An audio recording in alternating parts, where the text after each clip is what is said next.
Ang pera niyong naipon, gusto niya bang lumaki pa? Pwede po kayong mag-invest sa stock market o kaya sa mutual funds. Clueless po ba kayo tungkol dito? Kung gayon, makinig po kayo sa aming expert para guided kayo sa inyong mga investment.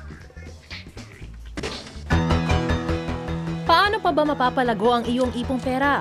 Payo ng mga eksperto, i-invest mo. Pero saan? Paano? At magkano? Hiningi namin ang payo ng isang kilalang financial advisor na si Francisco Colayco tungkol dito.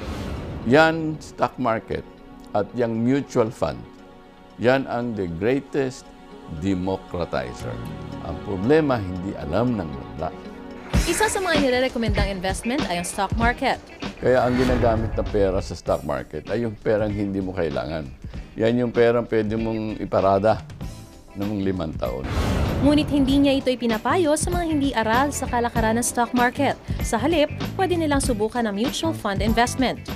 Babakas ka na lang. At yung fund na yan, bilyon ang pera niyan. So kung sila yung naka-invest sa 20 stocks, yung 10,000 mo, sama rin doon. Sa 20 stocks, hindi lang sa isa. 5 hanggang 10,000 lang ang kailangan mo para makapagsimula. Ang kakampi natin, time, hindi timing.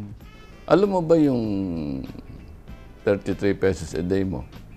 Kung kikita ng 20% yan, walang tigil. In 40 years, alam mo kung magkano pera mo? 97 million. May 3 uri ng mutual fund na pwedeng pasukan. Depende kung gaano ka ka-agresibo mag-invest. May stock fund na inilalagak ang iyong pera sa stocks ng iba't ibang kumpanya. Balanced fund kung saan hinahati ang investment sa stocks at mga bonds o pautang. At meron ding bond fund na puro sa government at corporate bonds ilalagay ang iyong pera.